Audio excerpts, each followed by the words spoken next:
Olá, crianças, tudo bom com vocês? Espero que estejam todos bem. Estou aqui hoje para mais uma aula da Rede de Crianças da Igreja Batista Nova Aliança. Quero que vocês recebam essa aula com todo amor e carinho no coração, porque hoje vamos meditar em várias coisas bem interessantes. Amém? Bom, antes de iniciarmos, eu quero pedir para você se inscrever no nosso canal, curtir os nossos vídeos, comentar e compartilhar com seus amigos. E não esqueça de também acionar as notificações ali no sininho, tá bom? Sejam todos muito bem-vindos. Para iniciarmos a nossa aula de hoje, eu quero orar com vocês. Fechem os olhos junto comigo. Senhor Deus e Pai, Senhor Jesus, muito obrigado por mais esta oportunidade de podermos falar da Tua Palavra. Seja conosco, alimente o nosso coração com a Tua Palavra, enche-nos de fé, de esperança, amor, para que possamos, Senhor, transmitir aos nossos amigos a Tua Palavra e o Teu amor. Oramos em nome de Jesus. Amém. Amém, crianças? Muito bom. Na aula de hoje eu quero trazer para vocês o título que é Promessas de Deus. Isso mesmo, promessas de Deus. Eu vou trazer para vocês 7 promessas de Deus. Ah, tia Simone, mas Deus só tem 7 promessas? Não, na Bíblia toda, nos 66 livros, nós temos muitas promessas de Deus, mas não dá para a gente explanar todas. Porém, eu vou trazer 7 promessas de Deus para vocês. Olha, não se preocupem, não é uma coisa que vocês vão ter que ficar decorando, não é uma coisa que seja assim, como eu posso dizer, tem que ser aquilo ali, vou decorar, vou memorizar, vou trazer para minha vida 7 promessas de Deus. Não, não é isso. Sim, nós vamos memorizar, vamos guardar em nosso coração, vamos ter em nossa mente as promessas que Deus tem para nós, mas não que seja uma coisa, crianças, como muitas pessoas fazem, né? Vou orar as 7 promessas de Deus. Não, não tem essa necessidade, né? Não é uma coisa categórica, mas é algo que a gente tem que saber, que é importante sabermos, porque Deus, ele tem promessas para minha vida e para sua vida. Amém? Muito bem. Vamos à primeira promessa de Deus. Deus vai te amar para sempre. Vamos ver em Salmo 136:1 o que Deus diz. Eu vou ler aqui, ó. Deem graças ao Senhor, porque ele é bom. O seu amor dura para sempre. Então, Deus vai te amar para sempre. Sabe como que Deus vai amar você, me amar para sempre? Através de Jesus Cristo. Lembra, crianças, vocês sabem muito bem que Deus enviou o seu único filho, Jesus, para que desse a nós a oportunidade da salvação através da morte e do seu sangue na cruz. Jesus hoje vive, ele está vivo. E esta é uma das promessas, esse amor eterno, esse amor que dura para sempre. Então, a partir do momento que aceitamos Jesus em nosso coração, temos Jesus como nosso amigo, como nosso Deus, como nosso querido, como nosso Salvador, o seu amor dura para sempre. Então, vamos repetir aqui o Salmo 136:1. Deem graças ao Senhor, agradeçam ao Senhor, sejam gratos ao Senhor, porque Ele é bom, porque a sua bondade fez com que Ele enviasse seu Filho, Jesus Cristo, para nos dar a salvação. O seu amor, e com isso, com essa salvação, o seu amor dura para sempre. Que linda essa promessa de Deus, do seu amor durar para sempre, não é mesmo? Segunda promessa que eu quero trazer para vocês. Deus nunca te deixará. Deus nunca deixará você. Vamos ver aonde que está isso na Bíblia? Vou abrir aqui em Hebreus 13, 5. Olha só, Hebreus 13, 5. Conservem-se livres do amor ao dinheiro e alegrem-se com o que vocês têm, porque Deus mesmo disse: nunca o deixarei, nunca o abandonarei. Vou trazer um exemplo para vocês. Lá no tempo dos discípulos, depois que Jesus já havia vindo à terra, já havia morrido na cruz, já havia ressuscitado, os discípulos continuaram a caminhada deles, levando o evangelho, levando as boas novas às pessoas. E havia uma mulher chamada Dorcas, vocês podem ver em Atos 9:36. Dorcas era uma mulher que gostava de fazer o bem, ela gostava de servir às pessoas. E houve uma ocasião, né, que Dorcas, ali trabalhando, costurando, remendendo roupas dos pobres, fazendo o bem em favor da palavra de Deus, em favor do que ela havia aprendido através da palavra de Deus, dos ensinamentos e também do que os discípulos vinham trazendo sobre o que Jesus havia feito naquele tempo que ficou ali, Dorcas também se compadeceu. Ela era uma judia e ela também gostava de fazer o bem.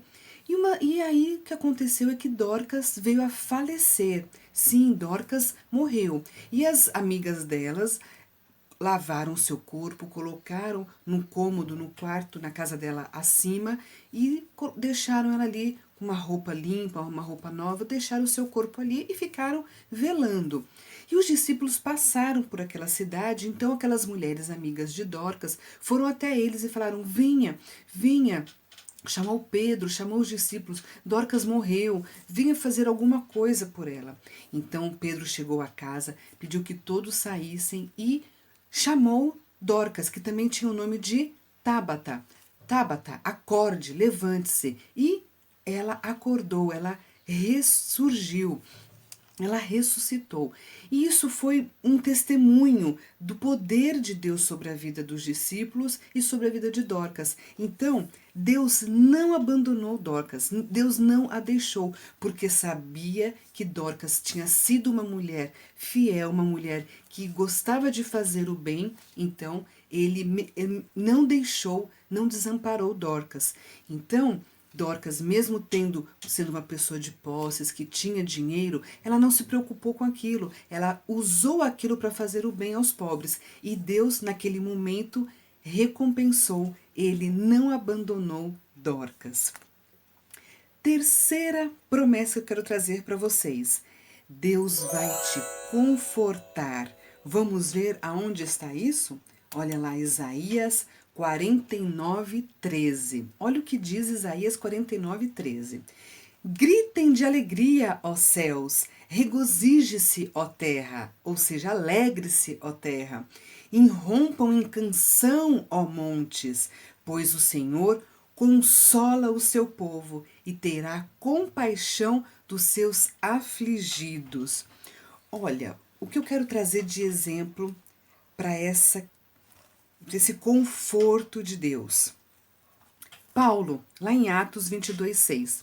Essa passagem de Atos 22:6 traz aquele momento em que Paulo ainda se chamava Saulo e ele perseguia os cristãos. E quando ele estava indo de uma cidade para outra no caminho, Jesus apareceu. Veio uma voz e falou com Saulo: por que você me persegue? E Saulo ficou ali atônito. E depois ele soube que era Jesus que estava falando com ele. E daquele momento em diante, Paulo, aí tem toda a explanação da história, né? Jesus deixa que Paulo ficar cego, e aí ele vai para uma outra cidade, encontra-se com Ananias, e ali Ananias ora por Saulo, muda o nome dele para Paulo, e fala: agora a partir de hoje você vai levar a palavra de Deus, vai parar de perseguir os cristãos. E aquele momento de aflição de Paulo, de ficar cego e depois de levar a palavra de Deus, de seguir, de fazer o trabalho dele evangelístico, missionário, de levar as pessoas a cidades, a países que ele foi caminhando e foi andando, levando o conhecimento do reino de Deus às pessoas. Isso trouxe conforto ao coração de Paulo, porque ele havia por muito tempo perseguido os cristãos, até mesmo visto muitos cristãos morrerem em favor do evangelho. E aquele resgate que Deus fez de Paulo para Jesus, para que Paulo reconhecesse o senhorio de Jesus Cristo, foi um conforto ao coração dele, foi um conforto ao coração de Paulo, de saber que, mesmo ele tendo perseguido os cristãos, Deus o havia restaurado, Jesus o havia restaurado, ele se entregou de todo o coração a Cristo, então ele tinha um conforto que mesmo ele foi preso muitas vezes, mas mesmo ali ele sabia que Deus iria, na sua promessa, confortar e daria a ele uma promessa de vida eterna. Esse foi o conforto de Paulo. Então, ele mesmo em momentos de aflição, de angústia, ele podia se regozijar em Deus. Ele cantava ao Senhor, ele orava ao Senhor em toda a situação que ele passou, de fome, de pobreza. Ele abriu mão da vida que ele tinha, porque ele sabia que Deus iria confortá-lo na sua vida. Quarta promessa de Deus: Deus vai te ajudar. Vamos ver em Salmo 121, 1 e 2. Deus vai te ajudar. Salmo 121, 1 e 2. Olha o que diz: Levanto os meus olhos para os montes e pergunto: de onde me vem o socorro? O meu socorro vem do Senhor, que fez os céus e a terra.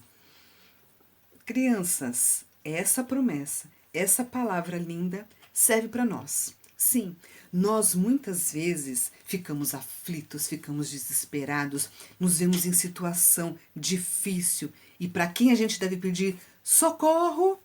Ah, para o super-homem? Para o Homem-Aranha? Para o Homem de Ferro?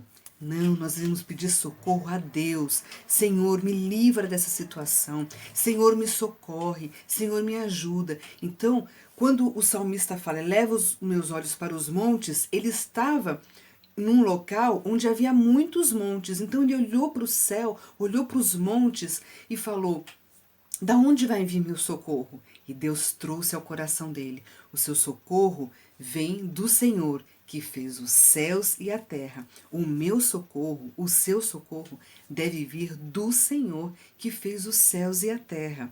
Nós devemos pedir: mãe, me ajuda aqui. Pai, me ajuda aqui. Sim, nós devemos pedir em situação, né, crianças, de aflição, que a gente está ali num momento difícil, às vezes caiu, se machucou. Sim, nós devemos pedir esse socorro para o nosso papai e para a nossa mamãe. Mas o nosso coração, a nossa alma, quando nós estamos tristes, aflitos, numa situação que nem mesmo o papai e a mamãe podem nos ajudar, então juntos com eles oramos e clamamos a Deus, porque o socorro vem dele. Amém? Quinta promessa. Olha que lindo. Deus é sempre fiel. Vamos ver o que diz o Salmo 33, 4. Pois a palavra do Senhor é verdadeira, ele é fiel em tudo que faz. Eu vou trazer aqui uma ilustração para vocês, deixa eu até me arrumar na cadeira, porque essa ilustração também é muito interessante e tenho certeza que vocês conhecem essa história que eu vou falar. Lembram-se de 3 personagens da Bíblia chamados Sadraque, Mesaque e Abednego? Isso mesmo, eles eram amigos de Daniel, e essa passagem está em Daniel 3. O que aconteceu? Nabucodonosor fez uma estátua enorme e decretou para todo o povo que quando ouvissem o som da flauta, da cítara, da harpa, de todos os instrumentos, todo o povo deveria se adorar aquela estátua, deveria reverenciar aquela estátua. E assim fez.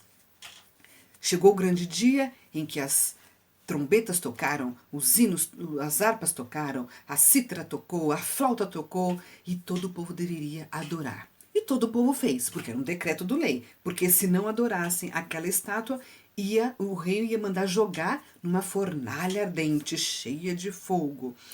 E aí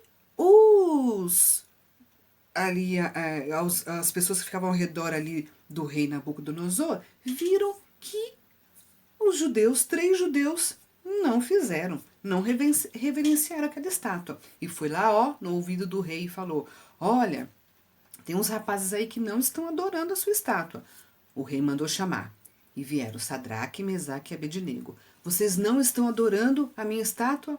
E aí eles falaram, nós não vamos adorar a sua estátua. Depois vocês leem direitinho com o papai e a mamãe. A tia tá dando uma resumida aqui.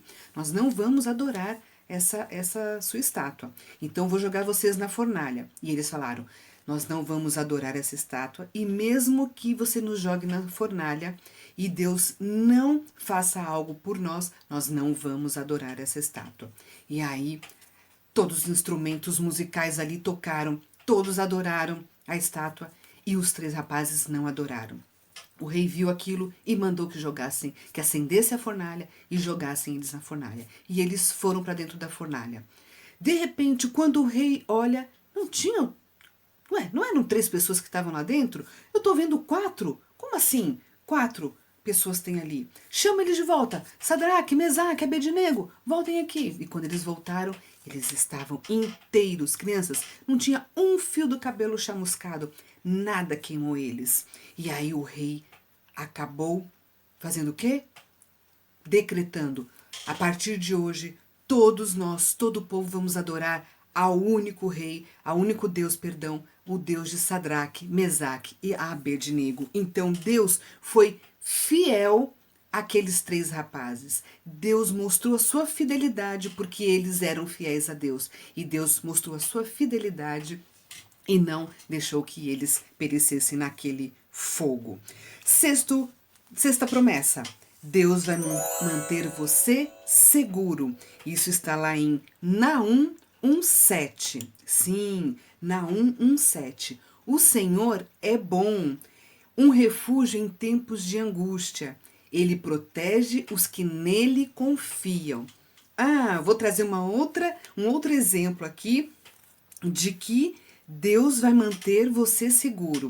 Lembram daquela história de Jesus com os discípulos no barco e da tempestade? O que aconteceu ali? Eles entraram no barco, foram com Jesus para dentro do mar, né, para alto mar, e Jesus estava cansado porque havia feito um sermão longo e deitou para descansar e dormiu. De repente começaram a vir os ventos, aquela tempestade, o barco balançando, a água entrando no barco, os discípulos desesperados, e aí correram para acordar Jesus. Jesus acordou, viu tudo aquilo e falou: acalme-se.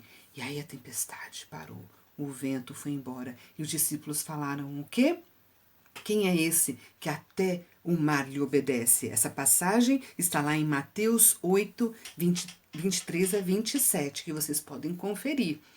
Então, Deus vai manter você seguro. Quando estamos com Jesus no barco, nós estamos seguros, nós estamos ali, podemos ficar tranquilos em meio à tempestade, em meio à adversidade, em meio àquela bagunça que está a nossa vida.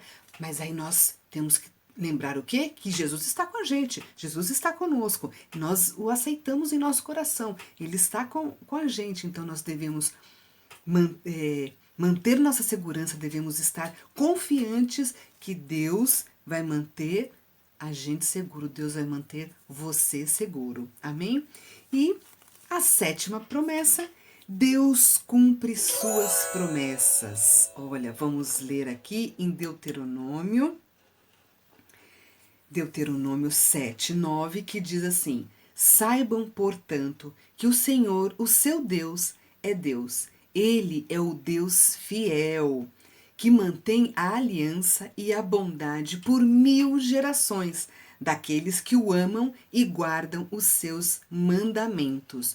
Olha só, crianças, sabe o que eu vou falar para vocês em cima dessa promessa sobre Abraão, que vocês também já conhecem a história de Abraão. O que aconteceu? Olha o que Deus falou em Gênesis 12 para Abraão. Lá em Gênesis 12, de 1 a 9, vocês podem ver que Deus fala sobre promessas. E é muito interessante o que Deus fala, porque Deus diz assim: sai da tua terra, no meio dos teus parentes e da casa de seu pai, e vá para a terra que eu lhe mostrarei. Farei de você um grande povo e o abençoarei. Tornarei famoso o seu nome e você será uma bênção. Abençoarei os que o abençoarem e amaldiçoarei os que o amaldiçoarem. E por meio de você, todos os povos da terra serão abençoados. E assim Abraão partiu com a sua família. E crianças, Deus faz essa promessa a Abraão de que ele vai inundar a terra, de que ele vai multiplicar sobre a família de Abraão de geração em geração. E olha o que a gente leu aqui, ó, no versículo, em Deuteronômio 7, 9, olha o que nós lemos. Deixa eu só voltar aqui, porque se eu fosse vendo tudo aqui na Bíblia, eu não ia conseguir, ia ficar folheando muito. Então eu tô vendo aqui. Saibam, portanto, que o Senhor, o seu Deus, é Deus, e que mantém a aliança e a bondade por 1000 gerações daqueles que o amam. E Abrão, ele amava a Deus, ele era fiel a Deus, ele obedecia a Deus. Então Deus cumpriu essa promessa na vida de Abraão. E aí, a descendência dele povoou toda a terra. Então, toda a terra é povoada através da geração de Abraão, lá de trás dessa promessa que Deus fez. E é lindo isso, ver que Deus cumpre suas promessas, porque eu, você, fazemos parte dessa promessa que Deus cumpriu para Abraão lá atrás, lá no Antigo Testamento, quando você for ler com seu papai e sua mamãe em Gênesis 12, de 1 a 9, Gênesis 13, 14 a 18 e Gênesis 15, de 1 a 7. Depois você folheia aí na sua Bíblia que você vai ver as promessas lindas e maravilhosas que Deus fez a Abraão de povoar a terra, e nós hoje somos resposta dessa promessa. Crianças, não é lindo? Não é maravilhoso ver essas promessas de Deus? Não é maravilhoso saber e ver que Deus cumpre suas promessas e Ele continua cumprindo suas promessas através da minha vida, através da vida da sua família? Eu tenho meus filhos que também vão perpetuar a palavra de Deus e assim sucessivamente, na sua casa, na casa da sua família, das tias do cultinho, dos tios do cultinho. É geração em geração. Então isso é maravilhoso. E aí, crianças, não podemos deixar de lembrar do grande amor que Deus tem por nós. Como eu li lá no começo, Deus vai te amar para sempre, nunca vai deixar de te amar. Nós devemos o quê? Obedecer às suas palavras, obedecer aos seus mandamentos, ser fiel a Deus nas orações, no nosso louvor, na busca da palavra. Com isso, Deus vai honrar as nossas vidas. Com isso, Deus vai cumprir as suas promessas nas nossas vidas. Porque Deus, Ele é fiel. Ele cuida de nós. Ele ama cada um de nós. Ele nos conforta. Ele não vai nos deixar. Ele mantém a gente seguro. Então, é maravilhoso ver as promessas de Deus em nossas vidas. E eu tenho visto isso na minha vida, através da minha geração, e eu creio que Deus fará o mesmo por você. Amém? Então agora nós encerramos aqui essa aula linda e maravilhosa. Leiam depois com calma cada versículo, cada passagem, tá tudo descrito, vocês viram, vai estar descrito na descrição desse vídeo. Acompanhe com o papai e com a mamãe e que vocês possam ter uma semana sentindo essas promessas de Deus, vendo na vida de vocês essas promessas de Deus e ao longo da vida de vocês. Amém? Vamos orar para encerrar? Fechem os olhos. Querido Deus, querido Pai, Senhor Jesus, muito obrigada por esta palavra. Muito obrigada, Senhor, pelas tuas promessas. Muito obrigada por ter enviado Jesus para me salvar, para nos salvar e para que possamos ter o seu amor para sempre, para que possamos estar seguros em Ti, para que possamos saber que o Senhor é fiel às nossas vidas, ao seu amor, às suas promessas sobre nós. Abençoe, Senhor amado, a vida de cada criança, abençoe suas famílias, seus lares, para que eles possam ver as suas promessas se cumprindo na vida deles. Eu abençoo a vida dessas crianças e agradeço ao Senhor por essa oportunidade, em nome de Jesus. Amém? Amém, crianças? Um beijo grande, todos fiquem com Deus, leiam a Bíblia, orem, meditem, louvem ao Senhor, porque Deus ama vocês. Amém? Um beijo grande e até a próxima.